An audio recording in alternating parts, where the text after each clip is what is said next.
नमस्कार दोस्तों, शीतला माता की मैंने पहले एक कहानी वीडियो डाल रखा है। तो आज मैं शीतला माता की वो कहानी आपके साथ शेयर करने जाए जिसमें माँ के हाथ में झाड़ू और माता गधे पर क्यों बैठी हुई हैं। ये सब दरिद्रता दूर करने वाली माता हैं। शीतला माता शील देवी हैं। तो सबसे पहले हम जानते हैं कि शीतला माता की पूजा हम क्यों करते हैं। तो शीतला माता को चेचक जैसे रोग की देवी माना जाता है। यह हाथों में कलश, सूप, झाड़ू और नीम के पत्ते धारण किए हुए होती है। गंधर्व की सवारी किए यह अभय मुद्रा में विराजमान है। शीतला अष्टमी के दिन खास तौर पे पूजा के समय में उन्हें खास मीठे चावलों का भोग चढ़ाया जाता है। ये चावल गुड़ या गन्ने के रस से बनाए जाते हैं। इन्हें सप्तमी की रात को बनाया जाता है। इसी प्रसाद को घर में सभी सदस्यों को खिलाया जाता है। शीतला अष्टमी के दिन घर में ताज़ा भोजन नहीं बनाया जाता है। साथ ही साथ शीतला अष्टमी की सुबह सबसे पहले पूजा विधि जानते हैं। तो सबसे पहले सुबह जल्दी उठकर नहाएं, फिर पूजा की थाली तैयार करें। थाली में दही, पुआ, ज्वार बाजरा की रोटी, सप्तमी को बने मीठे चावल, नमक पारे और मठरी रखें।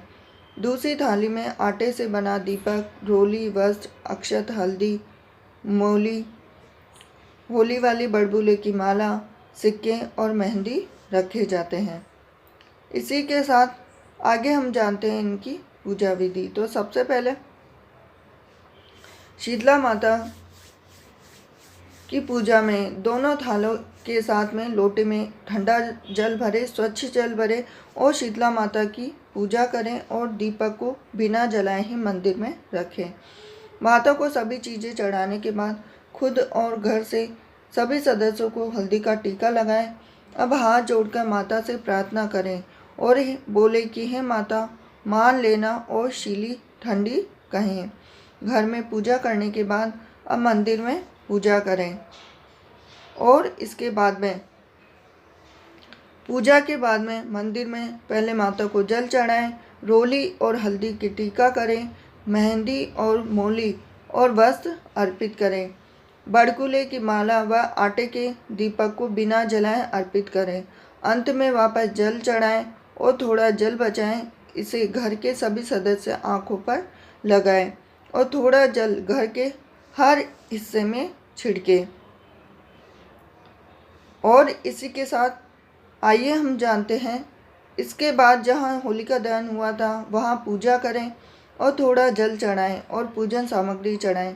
घर आने के बाद पानी रखने की जगह पर पूजा करें। अगर पूजन सामग्री फिर भी बच जाए तो उसे गाय या ब्राह्मण को दे दे। तो अब हम जानते हैं शीतला माता की सबसे प्रामाणिक और प्राचीन कथा। यह कथा बहुत ही पुरानी है। एक बार शीतला माता ने सोचा कि चलो आज देखूं कि धरती पर मेरी पूजा कौन करता है, कौन मुझे मानता है। यही सोचकर शीतला माता धरती पर राजस्थान के डूंगरी गांव में आई और देखा कि इस गांव में मेरा मंदिर भी नहीं है और ना ही मेरी कोई पूजा करता है।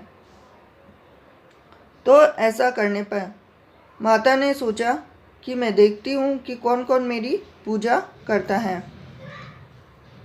तो साथ ही साथ माता शीतला गांव की गलियों में घूम ही रही थी कि तभी एक मकान के ऊपर से किसी ने चावल का उबला पानी फेंक दिया।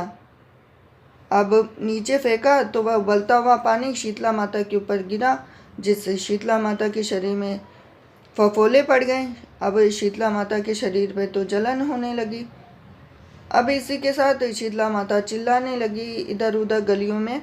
शीतला माता गांव में इधर उधर भाग भाग के चिल्लाने लगी, अरे मैं जल गई, मेरा शरीर तप रहा है, जल रहा है, कोई मेरी मदद करो। लेकिन उस गांव में किसी ने शीतला माता की मदद नहीं की।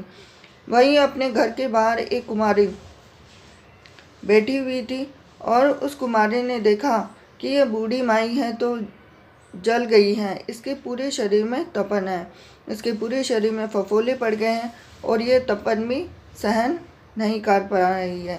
तो उसने देखा कि मैं बुढ़िया की उस कुमारी ने कहा कि माँ तू यह यहाँ आकर बैठ जा, मैं तेरे शरीर के ऊपर ठंडा पानी डालती हूँ। तो कुमारी ने उस बूढ़ी माई पर खूब ठंडा पानी डाला और बोली, हे माँ, घर में रात की बनी हुई राबड़ी रखी है, थोड़ा दही भी है, तो दही राबड़ी खा ले। जब बूढ़ी माई ने ठंडी राबड़ी दही खाया तो उसके शरीर को ठंडक मिली। अब इसके बाद में बूढ़ी माई ने सोचा, यह देखकर वह कुमारिन डर के मारे घबराकर भागने लगी। और कुमारिन ने देखा कि माँ, तेरे बाल बिखरे हुए हैं, ला मैं तेरी चोटी गूंथ दूँ। तो कुमारिन माई की चोटी गूंथने हेतु कांसी बालों में काटने लगी तो अचानक कुमारी की नज़र उस बूढ़ी माई के सिर के पीछे पड़ी। तो कुमारी ने देखा कि एक आँख तो बालों के अंदर छुपी हुई है। वो तो डर गई। अब डरने के साथ ही वो भाग गई। बोले, यह देखकर डर के मारे घबरा कर भागने लगी। तभी उस बूढ़ी माई ने कहा कि रुक जा बेटी, मैं कोई भूत प्रेत नहीं हूँ, मैं शीतला देवी हूँ। मैं तो इस धरती पर देखने आई थी कि मुझे कौन मानता है, कौन मेरी पूजा करता है। इतना कहकर 4 भुजा वाली हीरे जवाहरात के आभूषण पहने, सिर पर स्वर्ण मुकुट धारण किए अपने असली रूप में प्रकट हो गई। तो ये देखते ही देखते बोलती है कि माता के दर्शन कर कुमारिन सोचने लगी कि अब मैं तो बहुत ही गरीब हूँ, इस माता को कहाँ बैठाऊँ। तब वह बोलती है कि माता, मेरे पास तो आपको बिठाने के लिए कुछ भी नहीं है, न तो कोई आसन है और न ही कोई चौकी है। अब उसके आंखों में तो आंसू आने लग गए। तब कुमारी ने हाथ जोड़कर आंखों में आंसू भरते हुए कहा कि हे माँ, मेरे घर में तो चारों तरफ दरिद्रता बिखरी हुई है, मैं आपको यहाँ कहाँ बैठा हूँ। मेरे घर में तो न चौकी है, न बैठने के लिए कुछ भी आसन है। अब ये देखते ही देखते अब कुमारिन तब शीतला माता ने प्रसन्न होकर उस कुमारिन के घर पर एक गधा खड़ा हुआ था। तो गधे पर बैठकर और एक हाथ में झाड़ू, दूसरे हाथ में डलिया लेकर उस कुमारिन के घर की दरिद्रता को झाड़ कर डलिया में भरकर फेंक दिया। उस कुमारिन से कहा कि हे बेटी, मैं तेरी सच्ची भक्ति से प्रसन्न हूँ, अब तुझे जो भी चाहिए मुझसे वरदान मांग ले।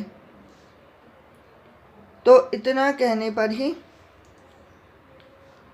वह वरदान मांगती है शीतला माता से।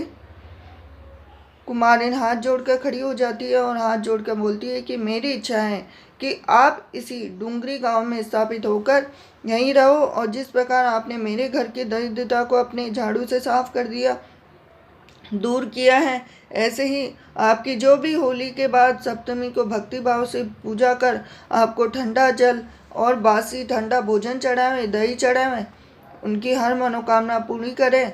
और इसी के साथ उसके घर को दरिद्रता को साफ करना और आपकी पूजा करने वाली नारी जाति को अखंड सुहाग देना, उसकी गोद हमेशा भरी रखना। और साथ ही जो पुरुष शीतला सप्तमी को नाई के यहाँ बाल और साथ ही साथ नाई के यहाँ पर बाल कटवाने, धोबी को कपड़े धोने ना दे, और पुरुष भी आप पर ठंडा जल चढ़ाकर, नारियल फूल चढ़ाकर परिवार सहित ठंडा बासी भोजन करे, उसके काम धंधे में कभी भी दरिद्रता नहीं आए।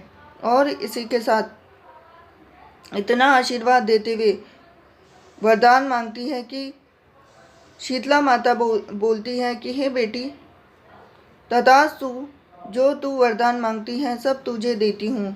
हे बेटी, तुझे आशीर्वाद देती हूँ कि मेरी पूजा का मुख्य अधिकारी इस धरती पर सिर्फ कुमार जाति का ही होगा।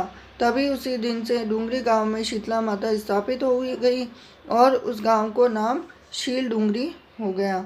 और साथ ही साथ जो भी इस कहानी को सुनेगा उसकी शीतला माता हर मनोकामना पूर्ण करते हैं। कहानी अधूरी हो तो पूरी करना, पूरी हो तो उसका मान रखना। हो जैसे शीतला माता उस बुढ़िया पर टूटी, वैसे सब पे टूटना। और आशा करती हूँ कि आपको शीतला माता की ये दूसरी कहानी ज़रूर पसंद आई होगी। अगर वीडियो पसंद आया हो तो वीडियो को लाइक कीजिए, चैनल को सब्सक्राइब कीजिए और बेल आइकन को ज़रूर दबा देना, क्योंकि एक लाइक से मुझे मिलती है मोटिवेशन आपके लिए अच्छा वीडियो बनाने के लिए। और हिंदू सभ्यता के व्रत, त्योहार, तीज, कथा और पूजा विधि के लिए आप मेरे साथ बने रहिए रीना किचन हिंदी पर। मिलती हूँ नेक्स्ट वीडियो में। जय शीतला माता की। हरे कृष्णा।